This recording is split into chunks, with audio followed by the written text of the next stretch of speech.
नमस्कार दोस्तों, मेरा नाम दीपक है और आज मैं आपके लिए लेकर आया हूं एक शापित खजाने के खोज की रहस्यमयी और डरावनी कहानी। यह कहानी जमीन में दफन एक प्राचीन खजाने की है जिसे सदियों पहले किसी महान राजा ने छिपाया था। कहा जाता है कि राजा ने इस खजाने को सुरक्षित रखने के लिए उस खजाने पर एक भयंकर श्राप डाला था। इसीलिए जिसने भी आज तक उस खजाने को खोज की कोशिश की है उसे इसके भयंकर परिणाम भुगतने पड़े हैं। दरअसल यह कहानी मेरे दादाजी के जमाने के एक छोटे से गांव देवरिया की है, जहां के लोगों के बीच एक पुरानी प्रथा प्रचलित थी और वहां छुपे एक प्राचीन खजाने के बारे में गांव के लोग हमेशा बातें किया करते थे। कहा जाता था कि देवरिया गांव के बाहर पास वाली एक पहाड़ी के नीचे एक पुराना सा शिव मंदिर था जिसके पास विशाल पेड़ था। देवरिया गांव के लोगों का मानना था कि उसी पेड़ के आसपास ही कहीं पर राजा महाराजाओं के जमाने का एक बहुत बड़ा शापित खजाना छिपा हुआ है। अब यह कहानी शुरू होती है मेरे पापा से, जो एक निडर, साहसी और जिज्ञासु इंसान थे। उस जमाने में मेरे दादाजी देवरिया गांव के जमींदार थे। दादाजी ने अपने बच्चों की समय अनुसार शादी करके अपनी जिम्मेदारी निभा दी थी।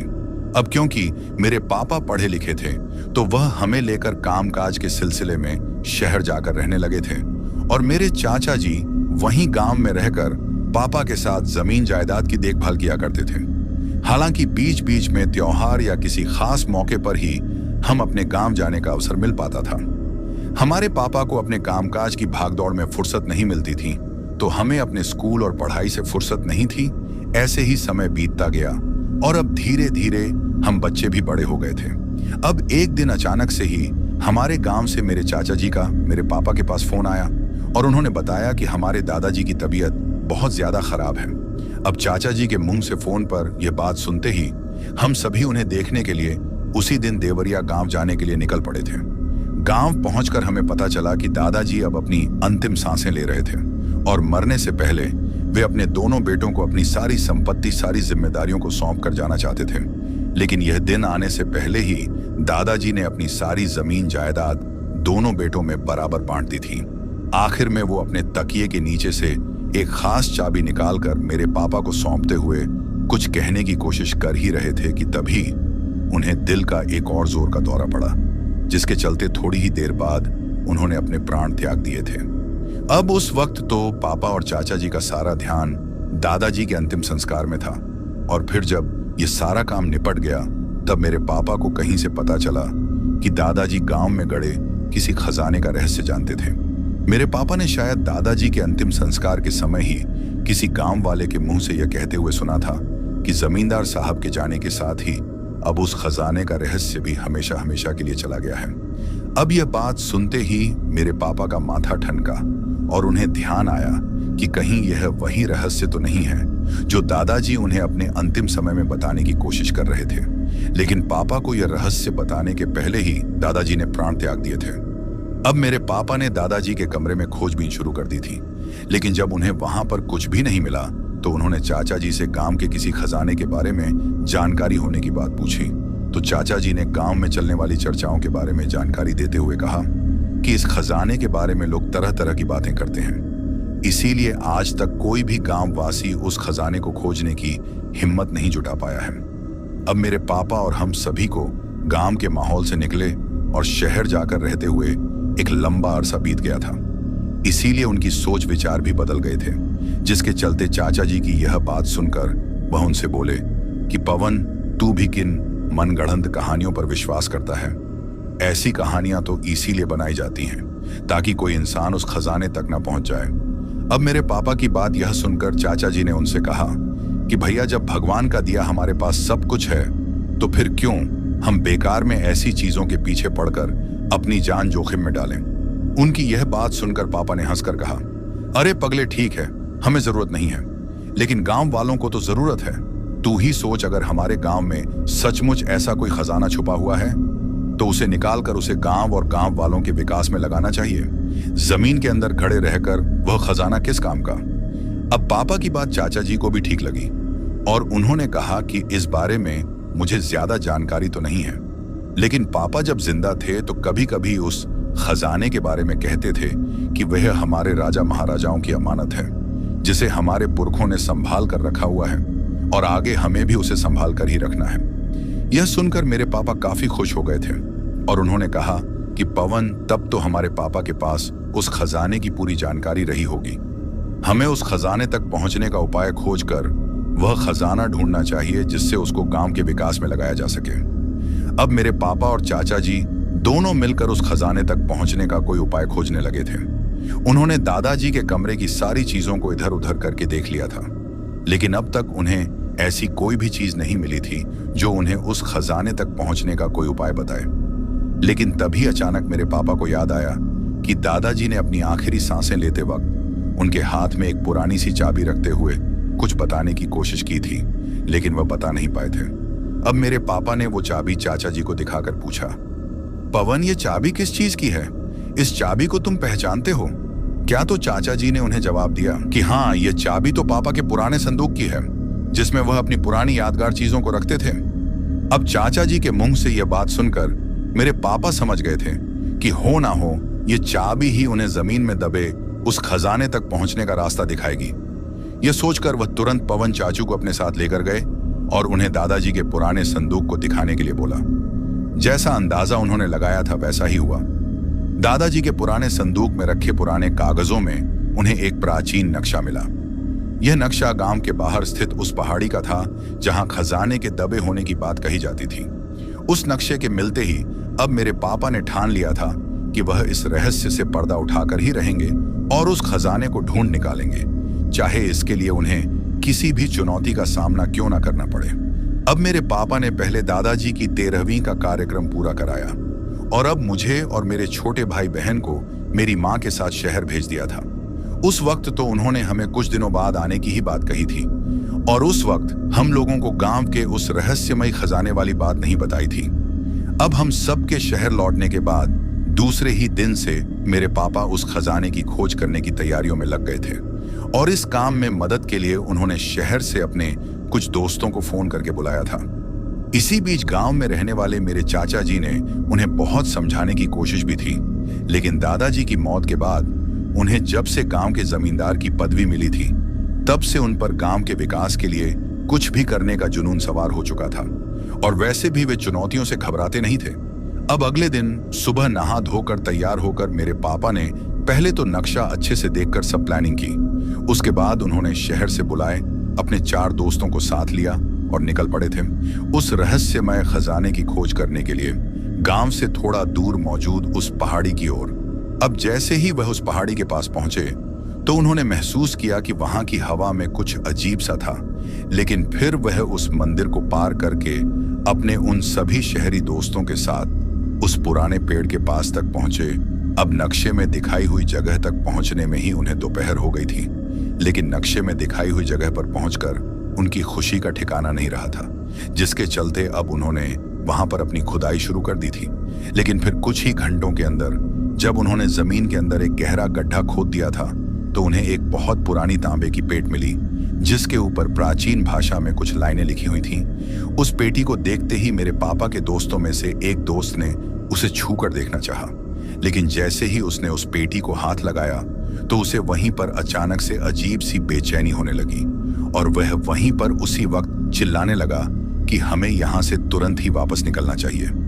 लेकिन उस वक्त मेरे पापा ने उसकी बातों को अनसुना कर दिया और अब वह खुद ही उस पेटी को खोलने की कोशिश करने लगे। लेकिन जैसे ही उन्होंने उस पेटी के ऊपर लगे हुए उस ताले को तोड़ा तो उस ताले को तोड़ते ही अचानक से वहां पर जोर जोर से हवा का एक तूफान उठने लगा और चारों ओर धूल के बादल छा गए। इसके बाद उन्होंने देखा कि आसपास खड़े पेड़ अचानक से सूखने लगे हैं और उनकी पत्तियां धीरे धीरे करके नीचे गिरने लगी थीं और तभी वहां पर अचानक एक रहस्यमयी और विकराल आकृति प्रकट हुई जिसने वहां पर मौजूद सभी लोगों से कहा कि तुमने मेरे खजाने को छूने की हिम्मत कैसे की? यह खजाना शापित है और इसे पाने वाले को जीवन भर अनेकों कष्ट झेलने होंगे। जिस वक्त वो भयानक आकृति ये सब बोल रही थी उस वक्त उसकी वह आवाज आसपास के इलाके में गूंज रही थी, जिसकी वजह से जैसे ही यह सब कुछ हुआ तो मेरे पापा और उनके साथी अब काफी भयभीत हो गए थे। लेकिन शायद तब तक बहुत देर हो चुकी थी क्योंकि उन्होंने उस रहस्यमयी खजाने की पेटी को छूने की गलती कर दी थी और उसके साथ ही उस श्राप का प्रभाव उनके ऊपर शुरू हो गया था। उस रहस्यमयी पेटी को छूने के कारण मिले श्राप से धीरे धीरे मेरे पापा और उनके दोस्तों की जिंदगी में एक एक करके अनेकों परेशानियां आने लगी थी। कोई काफी ज्यादा बीमार हो गया तो किसी के परिवार में अजीब अजीब तरह की अनहोनी घटनाएं होने लगी। साथ ही अब मेरे पापा की स्थिति भी पागलों जैसी हो गई थी, जिसके कारण चाचा जी ने उन्हें गांव में ही एक बंद कमरे में कैद करके रखना शुरू कर दिया था और हमें खबर भिजवाई कि भैया की तबीयत ठीक नहीं है, इसलिए आप लोग यहाँ गांव में आ जाएं।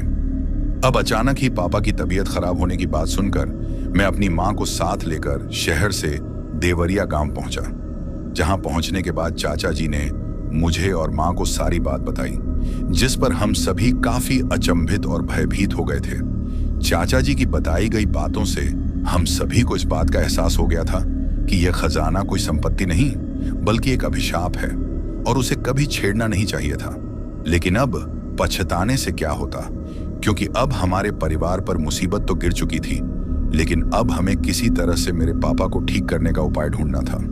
उस वक्त मेरे परिवार पर आई इस बड़ी मुसीबत के कारण मैंने अपनी पढ़ाई भी छोड़ दी थी और मेरे छोटे भाई बहन को शहर में मामा जी की देखरेख में छोड़कर हमारा परिवार भी शहर से गांव में शिफ्ट हो गया था।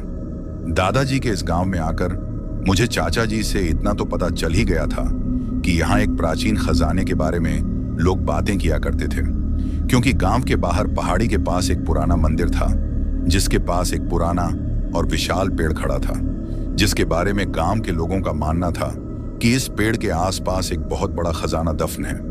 लेकिन उसके साथ ही कई डरावनी कहानियां भी जुड़ी हुई थीं। कहा जाता था कि खजाने की रक्षा एक प्राचीन आत्मा करती है और जिसने भी उस खजाने को निकालने की कोशिश की वह कभी लौटकर नहीं आया। और अब उसी खजाने ने मेरे परिवार से सारी खुशियां छीन ली थी। अब उस वक्त गांव में हमारी जो हवेली थी, जिसमें उस वक्त हम हमारे चाचा के साथ रह रहे थे, उस हवेली में उसी गांव का एक राम नाम का लड़का काम किया करता था। और उस दिन जब चाचा जी मुझे और मेरी माँ को पहाड़ी के पास वाले खजाने के बारे में बता रहे थे, तो उसने भी यह सब छुपकर सुन लिया था और अब उसके मन में भी उस खजाने को हासिल करने का लालच पैदा हो गया था।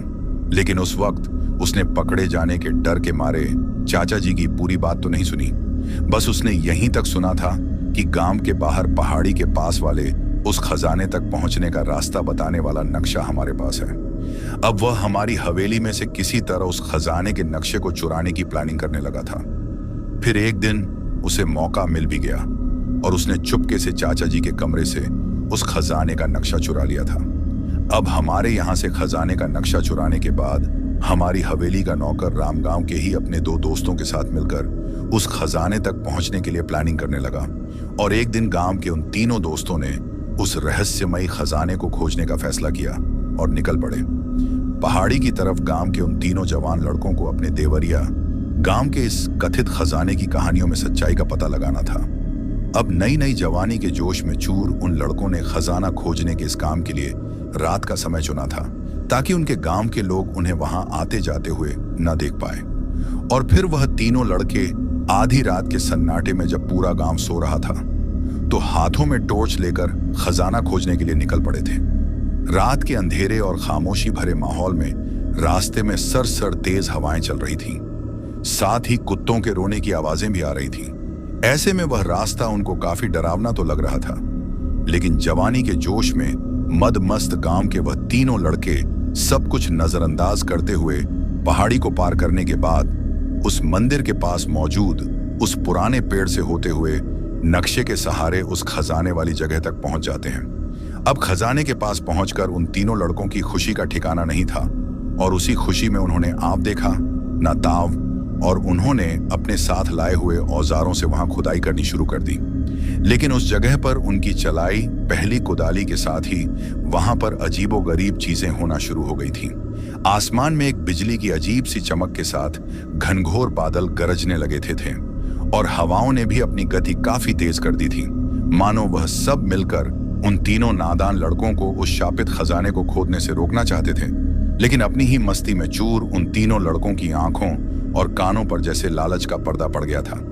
उन्होंने मौसम की वह चेतावनी भरी आवाजें भी अनसुनी कर दी और खुदाई करने के अपने काम में लगे रहे। अब जैसे जैसे वे लड़के जमीन को खोदते जा रहे थे, वैसे वैसे ही उन्हें वहां पर काफी ज्यादा अजीब सी डरावनी आवाजें सुनाई देने लगी थी और राम को लगा कि कोई उन्हें देख रहा है, पर उसने इसे अपना सिर्फ डर समझकर नजरअंदाज कर दिया और फिर से खुदाई का काम चालू रखा। लेकिन फिर लगातार खुदाई करते रहने के कारण उनको कुछ ही समय बाद अचानक एक भारी तांबे का संदूक दिखाई दिया, जिसे देखते ही उन तीनों दोस्तों की आंखें खुशी से चमक उठी थीं। उन्हें यकीन हो गया था कि यही वह खजाना है जिसके बारे में गांव के लोग कहते हैं कि यहाँ राजा महाराजाओं के जमाने का बेशकीमती खजाना छुपा हुआ है। अब सामने पड़े खजाने के संदूक को देखकर लालच में जैसे ही उनमें से एक लड़के ने संदूक को छूने की कोशिश की तो वहां की जमीन बड़े ही जोरों से हिलने लगी, जैसे कि वहां पर कोई भूकंप आ रहा हो, जिसकी वजह से वह तीनों लड़के लड़खड़ाते हुए जमीन पर गिर गए थे। अब उन तीनों के वहां पर नीचे जमीन पर गिरते ही एक जोरदार और खौफनाक हंसी की आवाज वहां चारों तरफ गूंजने लगी थी। तभी एक बूढ़ी सी औरत उनके सामने प्रकट हुई, जो बहुत ही ज्यादा गुस्से में लग रही थी।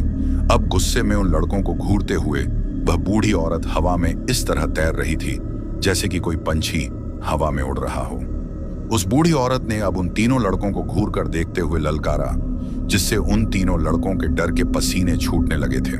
तभी उस बूढ़ी औरत ने एक भयानक आवाज में चिढ़ते हुए कहा, तुम्हारी हिम्मत कैसे हुई? इस खजाने को पाने के बारे में सोचने की भी? यह खजाना मेरा है और मेरे द्वारा शापित है। आज तक जिसने भी लालच के वश होकर इसे पाने की कोशिश की है, उसे अपनी जान गंवानी पड़ी है। तुम तीनों बेवकूफ ने मेरी चेतावनी को अनसुना किया और इस खजाने को जमीन से बाहर निकालने की भारी भूल की है। अब तुम सब भी अपने कर्मों की सजा को भुगतो होंगे। अब उस खजाने की रक्षा करने वाली उस रहस्यमयी बूढ़ी औरत की काली छाया की दहाड़ से डर के मारे वह तीनों दोस्त कांपने लगे। उन्होंने तुरंत ही अपनी जान बचाने के लिए उस खजाने को वहीं छोड़कर गांव की ओर भागने की कोशिश करनी चाहिए, लेकिन कई कोशिशें करने के बाद भी वह वहां से भाग ही नहीं पा रहे थे। वो तीनों अब उस काली परछाई वाली बूढ़ी औरत से अपनी जान बख्श देने के लिए मिन्नत कर रहे थे और अपनी भूल के लिए माफी मांग रहे थे, लेकिन रहम तो इंसानों को आता है। काली शक्तियां कहां से किसी का रहम करेंगी? इसलिए उस काली छाया वाली रहस्यमयी बूढ़ी औरत को उन पर बिल्कुल भी रहम नहीं आया और उसने उन तीनों लड़कों को अपने लंबे लंबे हाथों से पकड़कर गुस्से में हवा में ऊपर उछाल दिया था। अब इतने ऊपर से नीचे जमीन पर गिरने से कि मौत होना निश्चित थी, लेकिन उस काली परछाई वाली बूढ़ी औरत ने उन्हें जमीन पर गिरने ही नहीं दिया और उन्हें जमीन से कुछ ऊपर ही हवा में लटका दिया था। उसके बाद उस काली परछाई ने, जो कि वास्तव में एक बूढ़ी औरत की तरह ही दिख रही थी, उसने अपने नाखूनों से उन तीनों लड़कों के शरीर को खरोच खरोच कर कई घाव दे दिए थे, जिसकी वजह से दर्द के मारे वह तीनों लड़के तड़पने लगे थे और उनकी चीखें वहां दूर तक गूंज उठी थीं। लेकिन आधी रात का वक्त होने के कारण उस समय उन्हें सुनने वाला वहां कोई भी नहीं था। अब उस काली परछाई बूढ़ी औरत ने उन तीनों पर जानलेवा हमला करते हुए उनकी गर्दन मरोड़ कर रख दी थी और फिर उसने उनके घावों से निकल रहे उनके उस गर्म खून को भी पीना शुरू कर दिया था। अब उनके शरीर में खून की एक बूंद भी नहीं बची थी और इसी वजह से उनके प्राणों का अंत हो गया था। अब उन तीनों लड़कों का काम तमाम होने के बाद वह खजाने वाली संदूक पहले की तरह फिर से जमीन में दफन हो गई थी, मानो जैसे उसे कभी बाहर निकाला ही ना गया हो। फिर अगली सुबह गांव के कुछ चरवाहे जब उस पहाड़ी की तरफ गए थे तो उन्होंने वहां पर उन लड़कों की लाशें देखी और अपने गांव वालों को सूचना दी। जब गांव वाले वहां पहुंचे तो वहां पर उन्हें उन तीनों लड़कों की लाशें मिली, जिनके चेहरे को देखकर ऐसा लग रहा था जैसे कि इन्होंने मरने से पहले कोई बहुत ही भयानक चीज देखी हो, क्योंकि उनकी आंखें पूरी तरीके से बाहर निकली हुई थीं। साथ ही उनकी लाशों के आसपास मिट्टी खोदने के औजार देखकर उन्हें सारा का सारा माजरा समझ में आ गया था और उन्होंने अब ज्यादा खोजबीन में टाइम खराब ना करके उनके मौत पर जैसी करनी वैसी भर बोलते हुए उनकी लाशें गांव में लाकर अंतिम संस्कार कर दिया था। उस घटना के बाद से लोगों को चेतावनी मिल गई थी कि अब कोई भी उस खजाने को पाने का लालच ना करे, जिसके बाद गांव का कोई भी आदमी अब उस खजाने के पास जाने की हिम्मत नहीं करता था, क्योंकि सभी को यकीन हो गया था कि वह खजाना शापित है और एक खूंखार आत्मा हमेशा उसकी रक्षा करती है। इसलिए जो भी उसके लालच में वहां जाता है वह कभी भी जिंदा लौटकर वापस नहीं आता, और अगर आता भी है तो फिर जिंदा रहने के लायक नहीं रहता। अब देवरिया गांव के निवासी तो उस रहस्यमय खजाने और उसकी उस शैतानी रखवाली वाली आत्मा के बारे में अच्छे से जानते थे, इसलिए गांव वाले उस खजाने को पाने की बात बिल्कुल भी नहीं सोचते थे। लेकिन कई सालों बाद ना जाने कैसे इस खजाने के बारे में शहर के लोगों को पता चल गया था और अब उसकी खोज करने के लिए शहर से पुरातत्व विभाग की एक टीम बनाकर गांव में भेजी गई थी। पुरातत्व विभाग के खजाना खोजी दल को इस खजाने के बारे में कहीं से जानकारी मिली थी। उनके पास उस खजाने को खोजने के लिए एक पुराना नक्शा भी था जो पहाड़ी से होकर उस रहस्यमयी खजाने तक पहुंचने का रास्ता दिखाता था। हालांकि देवरिया गांव पहुंचकर सीधे सीधे उस खजाने की खोज में निकलने की बजाय उन्होंने वहां के निवासियों से उस खजाने के बारे में कुछ पूछताछ करना उचित समझा। इसीलिए जब वे अपने इस अभियान के तहत देवरिया गांव में खजाने के बारे में जानकारी लेने की कोशिश कर रहे थे तो वहां के बड़े बुजुर्गों ने उन्हें चेतावनी दी कि यह खजाना शापित है और आज तक जिसने भी इसे पाने की कोशिश की है वह जीवित नहीं बचा है। लेकिन शहर के रहने वाले उन लोगों को गांव के लोगों की यह बात कल्पना और अंधविश्वास ही लग रही थी। उन्होंने गांव वालों की चेतावनी को अनसुना कर दिया था। अब गांव के जमींदार फैमिली होने के नाते उन्होंने हमसे भी संपर्क किया और अन्य लोगों की तरह ही हमने भी उन्हें यही सलाह दी थी कि उस खजाने की खोज करने का आइडिया अपने दिमाग में ना लाए तो ही बेहतर होगा। लेकिन वह लोग कहाँ मानने वाले थे और अब तो उनके हाथ में नक्शा भी था, तो उन्हें किसी की मदद की जरूरत भी नहीं महसूस हो रही थी। अब हम सबकी समझाइश की परवाह ना करते हुए उस खोजी दल के सदस्य खजाने की खोज में गांव की पहाड़ी से होकर और मंदिर के पास से होते हुए उस पेड़ के पास स्थित खजाने वाली जगह तक पहुंच गए थे। रास्ते भर अपने साथ लाए कैमरे से फोटो खींचते और खींचा हुए जब वे उस खजाने के करीब पहुंचे तो शहर से आए उन पढ़े लिखे बेवकूफ ने वहां खोज करने के लिए बाकायदा अपना टेंट भी वहीं पर लगा लिया था। लेकिन अब उस शांति प्रिय क्षेत्र में फिर से लोगों को आया हुआ देखकर उन्हें चेतावनी देने के लिए वहां पर फिर से वही अजीब घटनाएं होने लगी थी। कभी उन्हें अचानक से किसी की चीखने चिल्लाने की आवाज सुनाई देती तो कभी किसी को किसी अदृश्य शक्ति द्वारा धक्का महसूस होता। उनकी हालत इतनी बदतर हो गई थी कि रातों को उनके सपनों में डरावने दृश्य आते थे जिससे वे ठीक से सो भी नहीं पाते थे और ऐसी हालत में खजाना खोदना तो दूर, उनके लिए वहां रह पाना भी मुश्किल हो गया था। अंत में वो लोग मिट्टी खोदने का सामान लेकर उस जगह पहुंचे जहां खजाना दफन था। लेकिन जैसे ही उन्होंने खजाने की खुदाई शुरू की तो जमीन में से धुएं के गुब्बार उठने लगे और चारों ओर अंधकार छा गया। साथ ही वहां पर एक अजीब सी डरावनी आवाज गूंजने लगी, जिसने भी मेरे खजाने को छूने की कोशिश की वह मृत्यु को प्राप्त करेगा। अब उस भयानक डरावनी आवाज में चेतावनी सुनकर अब उस खोजी दल के सभी सदस्य डर और दहशत के मारे इधर उधर भागने लगे थे। लेकिन जमीन से उठने वाले धूल में उन्हें ठीक से रास्ता भी नजर नहीं आ रहा था और वे सभी एक दूसरे से बिछड़ गए थे। उनके अंदर खौफ का आलम ऐसा था कि रास्ता नहीं दिखने पर भी वह लोग जिस भी दिशा में उन्हें कुछ थोड़ा बहुत दिख रहा था उधर ही भाग रहे थे और ऐसे में सब अलग अलग दिशाओं में भागकर एक दूसरे से अलग हो गए थे। उनमें से कुछ को भागते हुए अजीब तरह की दुर्घटनाओं में अपनी जान गंवानी पड़ी और जो बच गए वह अपनी पूरी जिंदगी की इस खौफनाक घटना की यादों के साथ पागलों की तरह जीने को मजबूर हो गए। अब शहर से आए उस खोजी दल के सदस्यों के साथ हुई इस घटना के बाद हम सब गांव वाले और भी ज्यादा सहम गए थे। अब तो गांव में उस खजाने के बारे में कोई बात तक करना पसंद नहीं करता था। अब क्योंकि शहर से आई उस टीम के साथ वह डरावना हादसा होने की वजह से धीरे धीरे उस खजाने की खबरें शहर तक और भी ज्यादा फैलने लगी थीं, तो कई लोगों के मन में उस खजाने को पाने का लालच पैदा हो गया था और ऐसे ही लोगों में शामिल थे शहर के दो पुराने चोर। उन्होंने जब से उस खजाने के बारे में सुना था तब से उनके दिलो दिमाग में उस खजाने को खोजने का लालच घर कर गया था और अपने इसी लालच के हाथों मजबूर होकर एक दिन शहर के वह दोनों चोर देवरिया गांव पहुंच गए थे, जहां उन्होंने खुद को न्यूज चैनल से आया हुआ पत्रकार बताया था और उस गांव के रहने वाले लोगों से उस खजाने के बारे में पूछताछ करने लगे थे। उन्हें पत्रकार समझकर गांव के लोगों ने उन्हें उस शापित खजाने के बारे में सब कुछ विस्तार से बताते हुए उसकी पूरी कहानी सुनी दी। वह कहानी एक पुराने खजाने के बारे में होती है जिसे गांव के पास एक वीरान जगह पर जमीन में छुपाया गया था। गांव वालों ने उन्हें बताया कि खजाना कई पीढ़ियों से वहीं छिपा है। लेकिन उसे निकालने की कोशिश करने वाले लोग कभी वापस नहीं लौटे। वहीं गांव के एक बुजुर्ग से उन्होंने उस रहस्यमयी खजाने तक पहुंचने का रास्ता बताने की जिद की, जिस पर उन्होंने खजाने से जुड़े खतरे के बारे में सावधान करते हुए उन्हें खजाने तक पहुंचने का रास्ता भी बता दिया था। अब देवरिया गांव आकर गांव वालों से खजाने की सारी जानकारी हासिल करके शहर के वह दोनों चोर काफी खुश थे, क्योंकि उन्हें लगता था कि गांव के लोग बहुत भोले और डरपोक होते हैं, इसलिए शापित होने जैसे अंधविश्वास और मनगढ़ंत कहानी में पढ़कर उस बेशकीमती खजाने को हासिल करने से अब तक पीछे रह रहे हैं। लेकिन हम दोनों उस खजाने को हासिल करके रहेंगे और उसके बाद हमारी बाकी की जिंदगी ऐशो आराम से गुजरेगी। अब गांव के उस खजाने को पाकर अमीर आदमी बनने के लालच में दोनों चोरों ने तय किया कि वह आज रात में ही उस खजाने को खोजें। उस रात का इंतजार करते हुए अपनी बनाई हुई योजना के अनुसार वे उस जगह पर जाने के लिए रात में निकलते, क्योंकि उन्होंने सोचा था कि दिन में वहां जाने और खुदाई करने पर गांव वाले उन्हें देख लेंगे। लेकिन रात के वक्त उनके लिए वहां पर जाना ठीक रहेगा, क्योंकि वह जगह बहुत ही सुनसान और भयानक थी। साथ ही चारों तरफ घना अंधेरा छाया हुआ था।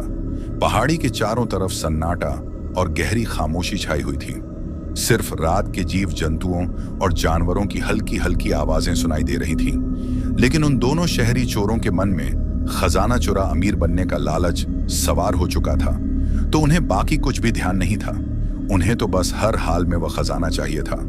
खजाना चुराने के लालच में वे दोनों छोड़ चले जा रहे थे, और उन बेवकूफ को यह भी अंदाजा नहीं था कि वह कितनी बड़ी गलती करने जा रहे थे।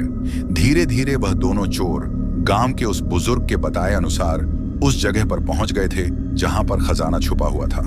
उस जगह पर पहुंचते ही दोनों खुशी से झूमने लगे थे, क्योंकि उन्हें अपने आप में लगने लगा था कि जैसे वे दुनिया के सबसे अमीर आदमी बन गए हैं। अब उन दोनों ने खजाना खोजने के लिए बिल्कुल भी देरी नहीं करते हुए जमीन खोदने शुरू की।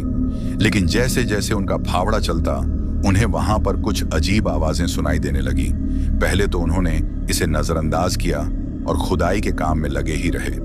लेकिन थोड़ी देर बाद जब वे थोड़ी गहराई तक खोद चुके थे, तो वहां की जमीन अपने आप ही नीचे की तरफ धंसने लगी। लेकिन इसके साथ ही वहां पर जमीन से एक भूतिया चेहरे वाली बूढ़ी सी वही औरत प्रकट हुई, जिसे देखकर डर के मारे कांप उठे और उनका सारा नशा उतर गया था। एक बार फिर से खजाने की रखवाली, वो काली परछाई वाली बूढ़ी औरत उन्हें चेतावनी देती है कि यह खजाना मेरे मालिक का है, और जो भी इसे लेने की कोशिश करेगा वह कभी जिंदा नहीं बचेगा। तुम लोगों को बार बार चेतावनी देने पर भी तुम अपनी हरकतों से बाज नहीं आ रहे हो और बार बार यहाँ आकर इस जगह की शांति भंग कर रहे हो। इसकी सजा तुम लोगों को जरूर मिलेगी। अब उस काली परछाई की उस चेतावनी को सुनकर वह दोनों चोर डर के मारे जान बचाने के लिए भागने लगते हैं। लेकिन वह रास्ता एकदम से अंधकारमय हो जाता है। उनके चारों ओर डरावनी आवाजें गूंजने लगती हैं और धीरे धीरे वह दोनों अपने आप वहां पर चारों तरफ से घिरा हुआ पाते हैं, क्योंकि वह अपनी जान बचाने के लिए जिधर भी भागते थे घूम फिर कर फिर वहीं उसी खजाने के पास ही आ जाते थे। अब काफी देर तक ऐसा ही चलता रहा और वह दोनों चोर अपनी जान बचाने के लिए भागते हुए वहीं पर घूम रहे थे। फिर काफी देर बाद भी जब वह वहां से बाहर नहीं निकल पाए, तो उन्हें एहसास हुआ कि अब वह उस जगह से भाग नहीं सकते, और वहां आने की अपनी मूर्खता पर उन दोनों पछता होने लगा। आखिरकार जमीन के अंदर से निकली हुई उस बूढ़ी औरत ने अपने दोनों पंजे निकाले और उसने उन दोनों को पैरों से पकड़कर जमीन के अंदर खींचना शुरू कर दिया। यह देखकर वह दोनों चोर दहशत में जोर जोर से बचाओ बचाओ चिल्लाने लगे थे। लेकिन आधी रात के समय में उस अंधेरी सुनसान जगह पर भला उनकी आवाज कौन सुनता, और अगर कोई सुनता भी तो उन्हें बचाने के लिए कोई खुद मौत के मुंह में जाने की हिम्मत भी नहीं करता। अब धीरे धीरे जमीन के अंदर से निकली उस बूढ़ी औरत के उन पंजों ने उन दोनों चोरों को पूरा का पूरा जमीन के अंदर खींच लिया था, और खजाना चुराने के लालच में वो दोनों जिंदा जमीन में दफन होकर रह गए थे। इस तरह खजाने की उस रखवाली खूनी आत्मा ने उन दोनों का भी काम तमाम कर दिया था। अब सुबह होते होते वहां उन दोनों फर्जी पत्रकारों का कोई अता पता नहीं रहता, तो गांव वालों का मानना था कि वह भी खजाने के लालच में फंसकर उस खजाने की रखवाली उस खूनी आत्मा के हाथों मौत के मुंह में समा गए होंगे। अब खजाने को पाने के फेर में हमारे गांव में हो रही लगातार मौतों से हम सभी गांववासी काफी ज्यादा चिंतित हो गए थे और अब उस गांव में लोग उस खजाने को पाना तो दूर, उसका नाम भी लेने से डरते थे। गांव के लोग सादगी से अपना जीवन बिताते थे, लेकिन उस खजाने का लालच नहीं करते थे। अब देवरिया गांव में ही हमारी हवेली के पास में एक किसान का घर था जिसका नाम कमलेश था।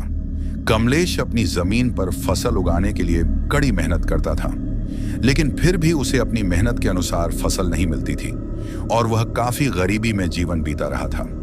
एक दिन कमलेश अपने घर में बैठा बैठा रो रहा था कि इतनी मेहनत करने के बाद भी भगवान को हम गरीबों पर दया नहीं आती और हम दिन बदन दुख और गरीबी में मरे जा रहे हैं। अब इस तरह घूंट घुट कर मरने से तो अच्छा है कि मैं गांव के उस खजाने को ही खोदने का काम करूं, ताकि अगर मुझे वह ना मिले तो हमारी गरीबी तो दूर होगी, भले ही इस काम में मेरी जान क्यों ना चली जाए, क्योंकि मरना तो मुझे वैसे भी है, क्योंकि शायद इस जन्म में तो मेरे जीते जी मैं इस कर्ज को उतार नहीं पाऊंगा। अब जिस वक्त कमलेश अपनी झोपड़ी में बैठा बैठा रो रहा था, उस वक्त मैं अपनी हवेली की छत पर बैठा बैठा अखबार पढ़ रहा था कि तभी उसकी जोर जोर से रोने की आवाज मुंह तक पहुंचने लगी। लेकिन जब मैंने इस बारे में गांव के बुजुर्गों से चर्चा की तो उन्होंने कहा कि देवरिया गांव में कई किसानों की जमीन दिन बदन बंजर होती जा रही है और खेती के अलावा जीविका का अन्य कोई साधन न होने के कारण ऐसे किसान परिवार सहित भूखा मरने की स्थिति में पहुंचने लगे हैं। ऐसा नहीं है कि कमलेश ने शापित खजाने की इस कहानी पर विश्वास नहीं किया।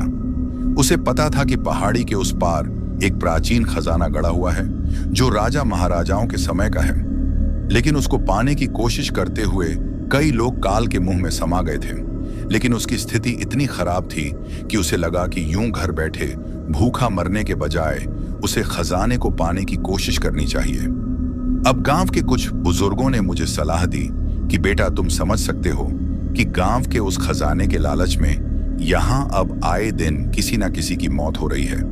भले ही कारण कुछ भी हो, लेकिन फिर भी लोग उस खजाने को पाने की कोशिश करते ही रहेंगे। इसलिए हमें लगता है कि अब हमें ही उस खजाने को निकालकर गांव के विकास के कामों में लगाना चाहिए, ताकि खजाने को पाने के लालच में मौतों का सिलसिला भी खत्म हो और गांव वालों का जीवन स्तर भी सुधर सके। अब उनकी बातें सुनकर मैंने कहा, बाबा आप सब बोल तो ठीक रहे हैं, लेकिन आप जानते हैं कि उस खजाने को पाने की सोचना ही अपने आप में आफत को न्योता देना है, तो फिर हम कैसे उसे निकाल सकते हैं। इस पर गांव के एक बुजुर्ग जो कि वहां सबसे बूढ़े दिख रहे थे, उन्होंने मुझसे कहा कि बेटा मेरे बाबूजी जब जिंदा थे तो उस वक्त उन्होंने मुझे बताया था कि अगर उस खजाने को लालच में खोदने जाओगे तो निश्चित ही मारे जाओगे, लेकिन अगर उस खजाने को लोगों की भलाई की भावना से प्राप्त करना चाहो तो वह तुम्हें अवश्य प्राप्त हो सकता है। बस उसे पाने का सही विधान पता होना चाहिए।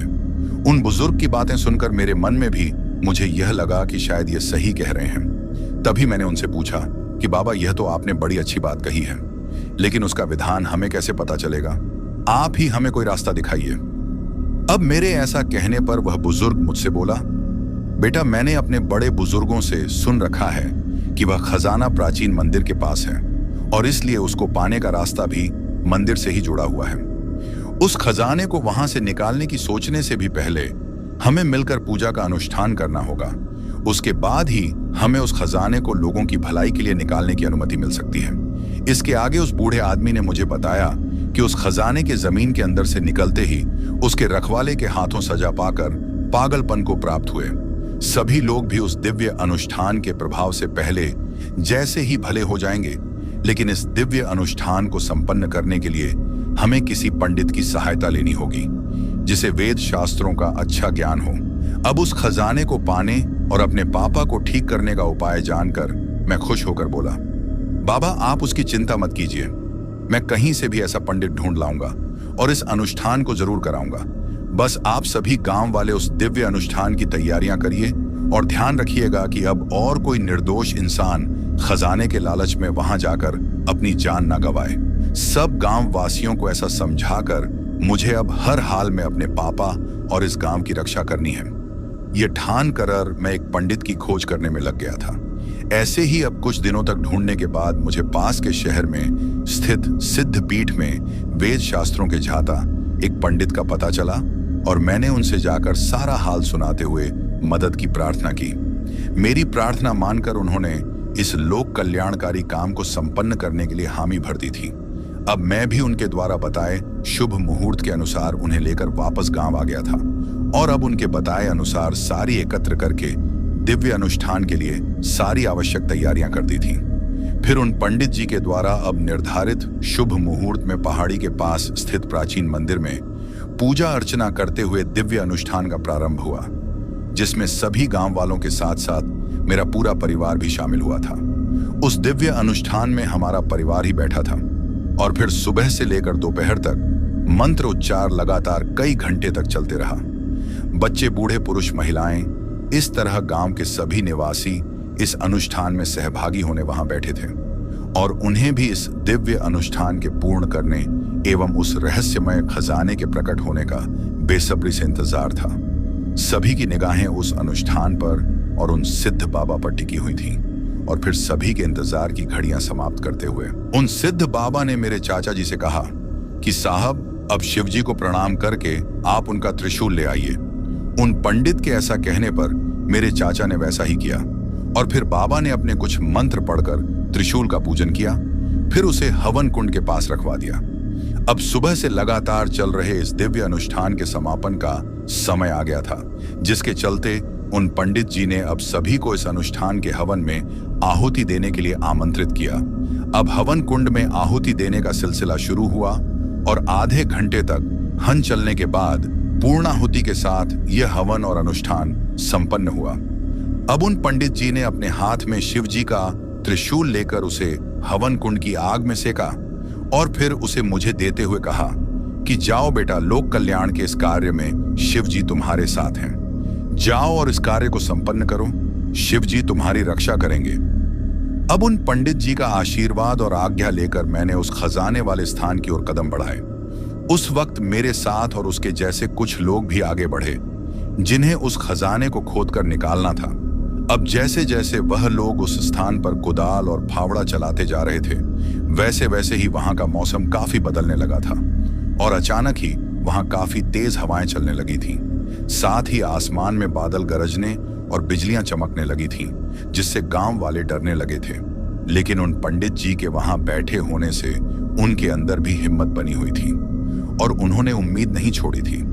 अब उन पंडित जी ने उस मंदिर में बैठे बैठे ही जोर जोर से फिर से मंत्रोच्चार शुरू कर दिया था और उधर गांव वालों ने भी खुदाई का काम लगातार जारी रखा था। आखिरकार काफी देर तक खुदाई करने के बाद उन्हें तांबे का बना हुआ एक प्राचीन संदूक मिला, जिसके ऊपर प्राचीन लिपि में कुछ लिखा हुआ था। उस संदूक को देखकर सभी गांव वाले बेहद उत्साहित थे और उन्होंने उस संदूक को खोलना चाहा, लेकिन मैंने तुरंत उन्हें ऐसा करने से रोका और कहा, रुक जाओ, ऐसी भूल मत करना। यह संदूक का ताला मंत्रों से बंद किया गया है, इसलिए इसे ऐसे ही खोलने की कोशिश करोगे तो मारे जाओगे। फिर मैंने उन पंडित जी के बताइए अनुसार शिवजी के त्रिशूल से उस संदूक का ताला तोड़ा। अब उस संदूक का ताला खोलते ही चारों तरफ पशु पक्षियों के चहचहाने की ओर कई प्रकार की अलग अलग आवाजें आने लगीं। फिर मेरे कहने पर उन गांव वालों ने उस संदूक को खोला, लेकिन जैसे ही हमने उस संदूक को खोला तो हमने देखा कि उसमें सोने चांदी और हीरे जवाहरात से भरे हुए गहने और पुराने सिक्के थे, जो कि बेहद बेशकीमती थे। अब गांव वालों ने उस संदूक को बाहर निकाला और हम सभी उसे मंदिर में ले गए। वहां जाकर हमने उस खजाने को मंदिर में रखते हुए शिवजी का उन्हें इस कार्य में सहायता करने हेतु धन्यवाद किया। अब उस खजाने के खुलते ही वहां पर फैला हुआ माया जाल समाप्त हो गया और उस जगह का माहौल जो पहले काफी सन्नाटे वाला रहता था, वह अब सुरम्य और काफी चहल पहल वाला बन गया था। खजाने के बाहर निकलने से उसके रखवाले के हाथों सजा पाकर पागल हुए लोग भी ठीक हो गए और मेरे पापा ने भी ठीक होकर मुझे इस कार्य के लिए बहुत शाबाशी दी। फिर मेरे पापा और बाकी सभी गांव वालों ने सबकी सहमति से उस बेशकीमती खजाने को गांव के हित में उपयोग करने का निर्णय लिया। उस खजाने से उन्होंने गांव में स्कूल और कई बड़े कुएं बनवाए, जिससे उस पूरे गांव और गांव वालों का जीवन बदल गया। कमलेश जैसे गरीब किसानों की मदद करने के लिए गांव में कई तरह के रोजगार का काम शुरू किया गया, जिससे कि उन्हें रोजगार की चिंता न रहे। इस प्रकार उस खजाने के मिलने से सारा गांव खुशहाल हो गया था। तो दोस्तों, ये थी हमारी आज की कहानी। कहानी आपको कैसी लगी ये आप मुझे कमेंट बॉक्स में कमेंट करके जरूर बताना।